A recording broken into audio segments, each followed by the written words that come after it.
არჩილ ტატუნაშვილის საქმე, ოკუპირებული ტერიტორიები და უვიზო მიმოსვლა, რა გზავნილები კეთდება ბრიუსელში, გიორგი მარგველაშვილისა და ფედერიკა მოგერინის შეხვედრის დეტალები. საქართველოს პრემიერის მიმართვა რუსეთის ფედერაციას, რა წერია გიორგი კვირიკაშვილის წერილში და რა პოლიტიკური გამოხმაურებები კეთდება თბილისში.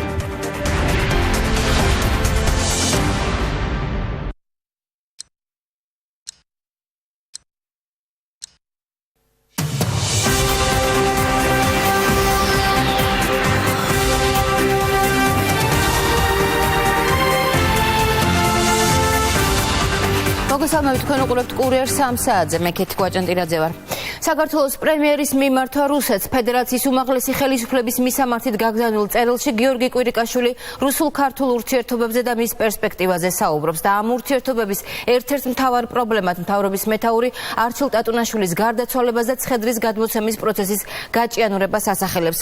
აგვისტოს 2008 წლის ომიდან 10 წელი შესრულდება, გაწყვეტილია დიპლომატიური კავშირები, მოსკოვის მიერ აფხაზეთისა და ცხინვალის რეგიონის დამოუკიდებლობის აღიარებამ ფაქტობრივად ჩიხში მოაქცია ნორმალური ურთიერთობების დამყარების პერსპექტივა.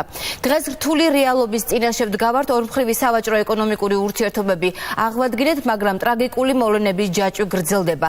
ამის ბოლო მაგალითია 2 კვირის წინ ცხინვალში გაურკვეველ ვითარებაში ჩვენი მოქალაქის არჩილ ტატუნაშვილის სიკვდილი, რომლის ცხედრის გადმოცემაც მიუხედავად საქართველოს ხელისუფლების, კათოლიკოს პატრიარქის და საერთაშორისო თანამეგობრობის არაერთი მცდელობისა აქამდე ვერ მოხერხდა ოჯახისთვის.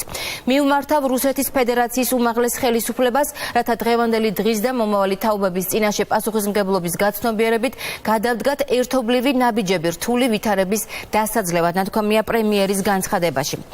თამარ ბაღაშვილი აშუქებს თემას. თამარ, პრემიერის ამ მიმართვას უკვე მოყვა პოლიტიკური გამოხმაურებები, რას ფიქრობენ ამ თემაზე უმრავლესობისა და ოპოზიციის წარმომადგენლები?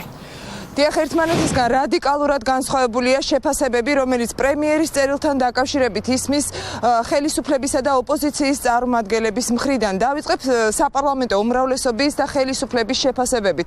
როგორც სამთავრობო გუნდის წევრები, ასევე საპარლამენტო უმრავლესობის წარმომადგენლები სრულად ეთანხმებიან პრემიერ კვირიკაშვილს და მისი წერილის შინაარსს და ისინი აცხადებენ, რომ ძალიან მნიშვნელოვანი გზავნილები გააკეთა პრემიერმა კვირიკაშვილმა, განსაკუთრებულ აქცენტს აკეთებენ ამ წერილის იმ ნაწილზე, სადაც პრემიერი საუბრობს, რომ ის მზად არის თავადვე ჩაერთოს ჟენევის დისკუსიის პროცესში და ასევე პირდაპირი დიალოგისთვის მზად არის აფხაზებთან და ოსებთან. საგარეო საქმეთა მინისტრმა დღეს განაცხადა, რომ ჟენევის დისკუსიაში ჩართვა გიორგი კვირიკაშვილის ეს იქნება ძალიან მნიშვნელოვანი, თუმცა მიხეილ ჯანელიძეს აღარ დაუკონკრეტებია თუ როგორ აისახება ეს გადაწყვეტილება საქართველოს-რუსეთის ურთიერთობაზე. ასევე საპარლამენტო უმრავლესობის წარმომადგენლები აცხადებენ, რომ პრემიერის მხრიდან ეს იყო სწორი და დროული ნაბიჯი.